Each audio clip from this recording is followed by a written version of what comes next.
Shalom, selamat pagi, selamat bertemu kembali dengan renungan pagi. Tuhan memberkati kita.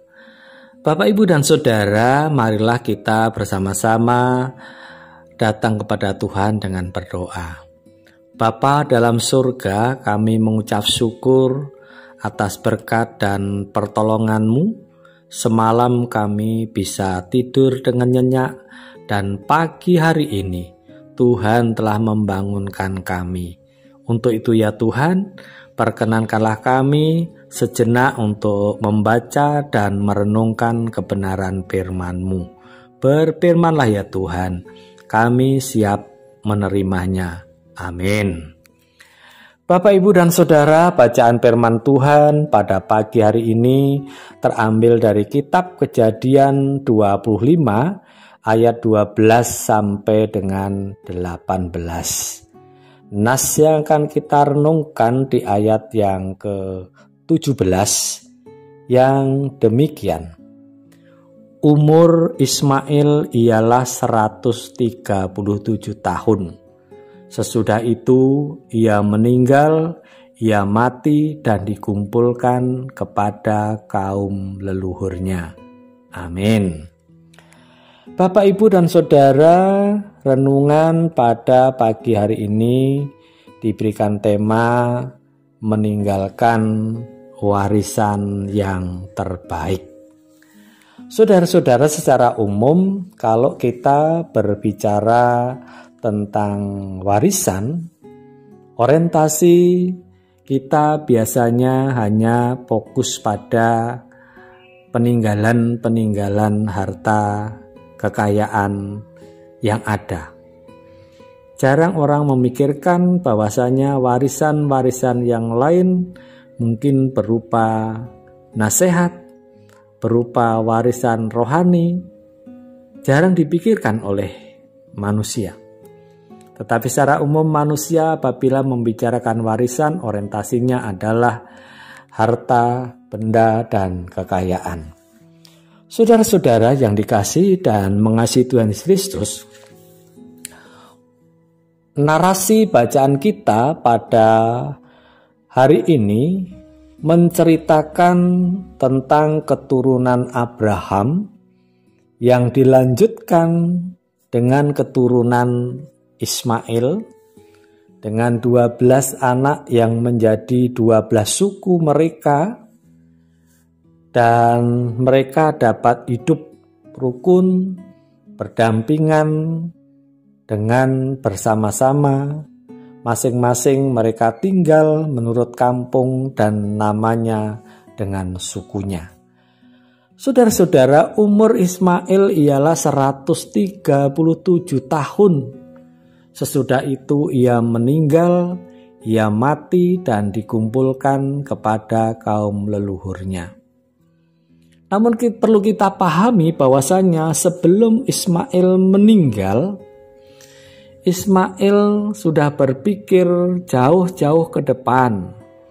Bahwasanya Ismail ingin meninggalkan warisan yang terbaik, yang benar, yang tidak akan mudah hilang, yaitu warisan rohani yang diberikan kepada anak-anak dan keturunannya. Umur Ismail ialah 137 tahun. Sesudah itu ia meninggal, ia mati dan dikumpulkan kepada kaum leluhurnya. Pernyataan ayat ini ingin memberikan gagasan bahwa Ismail percaya kepada Allah dan menerima warisan rohani dari ayahnya dan semua orang yang mati di dalam iman. Inilah yang diteruskan oleh Ismail, diwariskan kepada keturunannya, yaitu 12 anak-anaknya. Saudara-saudara, keadaan mereka ini membuktikan bahwa Ismail sudah mendapatkan warisan rohani dari orang tuanya Abraham. Ismail meneruskan kepada keturunannya, yaitu 12 anaknya. Ismail memberikan teladan yang baik dan benar sehingga anak-anaknya dapat hidup berdampingan dengan rukun. Mereka mendiami daerah dari Hawila sampai Syur yang letaknya di sebelah timur Mesir ke arah Syur. Mereka menetap berhadapan dengan semua saudaranya.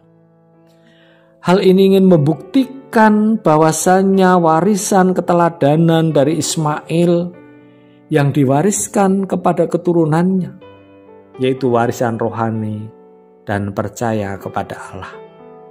Inilah warisan yang terbaik, warisan yang benar, warisan yang tidak akan mudah habis, dan warisan yang tidak bisa dicuri oleh siapapun.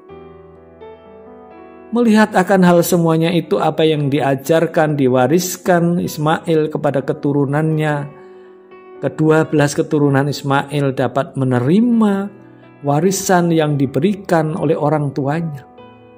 Dan warisan itu tidak disia-siakan. Diterapkan oleh anak-anak Ismail, sehingga Ismail dapat membangun kebersamaan dalam keluarga. 12 anaknya dapat hidup rukun berdampingan.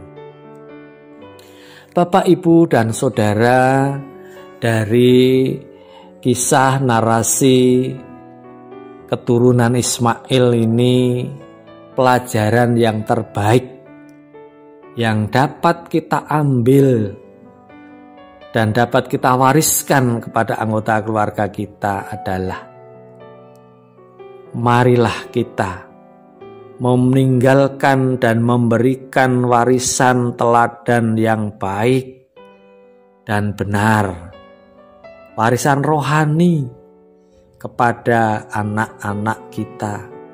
Kita tanamkan sejak dini agar anak-anak kita dapat hidup rukun dan hidup dalam kebersamaan di tengah-tengah keluarga, sehingga mereka bisa hidup bersama dengan rukun dan menjadi kemuliaan bagi nama Tuhan. Tuhan memberkati kita semua. Amin. Kita berdoa. Kami bersyukur ya Tuhan atas firman-Mu pagi hari ini. Biarlah melalui firman-Mu hari ini Tuhan, kami dapat meninggalkan warisan teladan yang baik dan benar, yang tidak akan mudah hilang. Sehingga Bapa, keluarga kami senantiasa mendapatkan warisan rohani dan semakin beriman yang kokoh kepada Tuhan. Dengan demikian ya Tuhan, kami akan dapat merasakan hidup damai sejahtera. Dalam nama Tuhan Yesus, kami berdoa dan mengucap syukur. Amin.